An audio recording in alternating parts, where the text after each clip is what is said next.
Topic है उपनिषद। यदि उपनिषद की बात करें तो लोग नाक भों सिकोड़ने लगते हैं, ऐसा लगता है कि कोई बहुत कठिन बात कह रहे हैं। लेकिन मेरा धर्म है, मेरा प्रयास है कि ऐसे विषयों को भी आप लोगों तक पहुंचाऊं। उपनिषद के बारे में जब बताएं हम, तो उसके पहले हम वेद के बारे में बताएं। वेद का अर्थ है बोध, यानी ज्ञान। और वेद को विद्वानों ने संहिता, ब्राह्मण, आरण्य तथा उपनिषद, इन चारों के संयोग को समग्र वेद कहा है। वेद में संहिता, ब्राह्मण, आरण्य तथा उपनिषद है। इन चारों के संयोग को हम लोग वेद कहते हैं। उपनिषद को वेद का शीर्ष भाग कहा गया है और इसीलिए इसे वेदांत भी कहते हैं। तो उपनिषद को हम लोग समझ रहे हैं कि वही है वेदांत, क्योंकि यह वेदों का अंतिम और सर्वश्रेष्ठ भाग है। इसके बारे में स्वामी विवेकानंद ने क्या कहा? स्वामी विवेकानंद ने अपने एक प्रवचन में कहा था, मैं उपनिषदों को पढ़ता हूं तो मेरे आंसू बहने लगते हैं। यह कितना महान ज्ञान है। हमारे लिए यह आवश्यक है कि उपनिषदों में सन्निहित तेजस्विता को अपने जीवन में विशेष रूप से धारण करें। यदि हमें शक्ति चाहिए, शक्ति के बिना काम नहीं चलेगा। और यह शक्ति फिर मिलेगी कहां से प्राप्त होगा? उपनिषद ही शक्ति की खाने हैं, उनमें ही ऐसी शक्ति भरी पड़ी है। ये कौन कह रहा है? स्वामी विवेकानंद। हम अपने यहां की चीजों को महत्व नहीं देते। सम्राट शाहजहां के ज्येष्ठ पुत्र दारा शिकोह अपनी धर्म संबंधी उदारता के लिए भारत के इतिहास में प्रसिद्ध है। यह बात है 1640 ईस्वी की, जब दारा शिकोह कश्मीर में थे। उन्हें सबसे पहले तब उपनिषदों की महिमा का ज्ञान हुआ। उनको पता चला कि उपनिषद ज्ञान की खान है। उन्होंने काशी से पंडितों को बुलाया और उनकी सहायता से 50 उपनिषदों का फारसी में अनुवाद किया। जरा देखिएगा, औरंगजेब का बड़ा भाई दारा शिकोह और उपनिषदों का अनुवाद कर रहा है। 50 उपनिषदों का अनुवाद फारसी में करवा रहा है। 1657 ईस्वी में यह अनुवाद पूरा हुआ। इसके प्राय 3 वर्ष के बाद सन 1659 ईस्वी में औरंगजेब के द्वारा दारा शिकोह मार डाला गया। जर्मनी के सुप्रसिद्ध दार्शनिक श्री आर्थर शोपेनहावर ने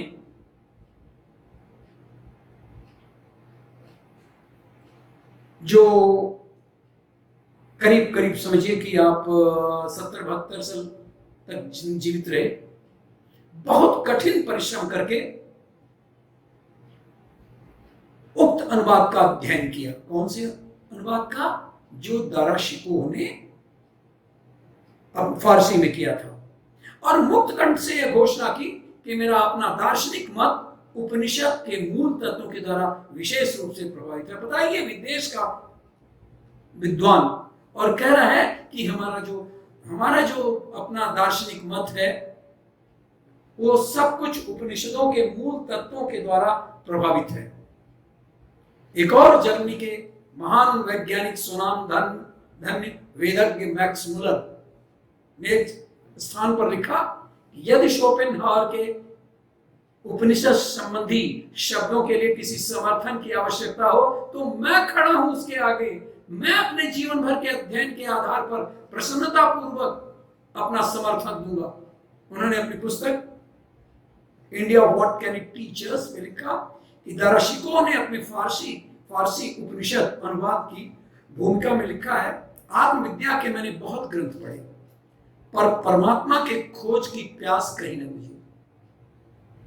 हृदय में ऐसी अनेक शंकाएं और समस्याएं उठती थी जिनके समाधान हेतु ईश्वरीय पुस्तकें पढ़ी।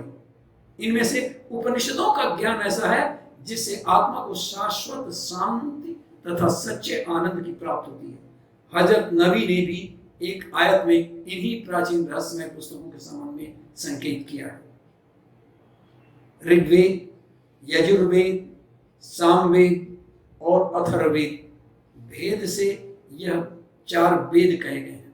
उन चारों की अनेक शाखाएं हैं तथा उपनिषदों भी अनेक हैं।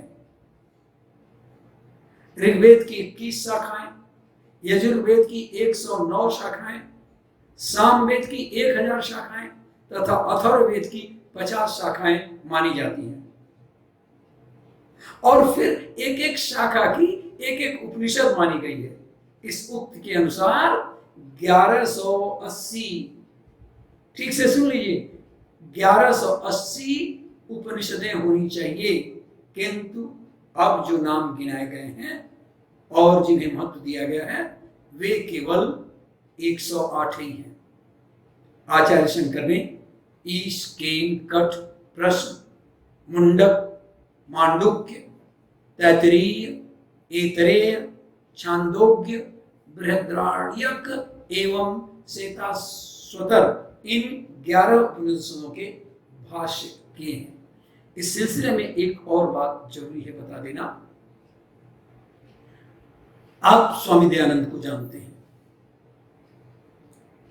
स्वामी दयानंद बहुत ही विद्वान, किंतु उन्हें ज्ञान था इंग्लिश भाषा का, और देख रहे थे कि जिस तरह युवा लोग ईसाइयत की तरफ भाग रहे हैं, और उनको लग रहा था कि हम अपने प्राचीन ग्रंथों में से कुछ ऐसे ग्रंथों को नहीं पा रहे हैं, क्योंकि मुझे केवल और केवल इंग्लिश भाषा का ज्ञान है। किसी ने उनको बताया, आप क्यों नहीं दाराशिकों के उन पुस्तकों को प्राप्त कर लेते हैं जिसका उन्होंने संस्कृत से फारसी में अनुवाद कराया था। ऐसा, और स्वामी दयानंद फारसी के बड़े विद्वान, उन्होंने ग्रंथों को मंगवाया उपनिषद के, और फारसी तो वो जानते थे, और उससे उन्होंने अंग्रेजी में उसका अनुवाद किया, और फिर उसके बाद अपने शिष्यों को जो बुरी तरह ईसाइयत की ओर भाग रहे थे उन सबको उन पुस्तकों को दिया, और उन्हें लगा कि जादू हो गया। एक गजब का ज्ञान, एक गजब का आकर्षण, एक चुंबकत्व इस ज्ञान में था, और उसी के आधार पर उन्होंने आर्य समाज की स्थापना की।